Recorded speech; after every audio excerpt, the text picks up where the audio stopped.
मैं additional SP Malegaon शहर के तमाम शहरियान को ये मिलाद नबी की बहुत बहुत मुबारकबाद देता हूँ।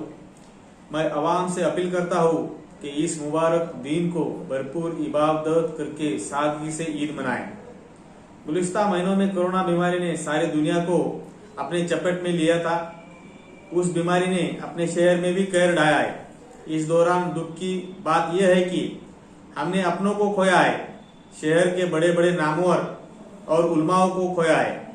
इसलिए इस बीमारी से बचाव के लिए आज भी एहतियाती कदम उठाए जा रहे हैं। इससे मद्देनजर रियासी हुकूमत ने त्योहारों को शर्त से मनाने की पुरजोर अपील की है। गुज़िश्ता महीनों में जितने भी त्योहार आए, हर समाज ने इन त्योहारों को सादगी के साथ मनाकर प्रशासन को मदद की है। इस साल जश्न ईद मिलाद नबी के मौके पर हमने ऑल इंडिया सुन्नी जमीयतुल उलमा के उलमाओं से अपील की है कि महाराष्ट्र शासन के जारी करदा हिदायत के मुताबिक अलामती जुलूस निकाले।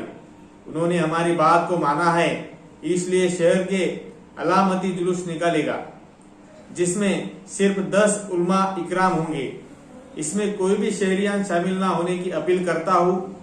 दुआ का प्रोग्राम ऑनलाइन दिखाया जाएगा। आने वाले साल हम जश्न ईद मिलाद नबी पूरे जोश के साथ मनाएंगे। फिर से आप सभी को ईद की बहुत बहुत मुबारकबाद देता हूँ।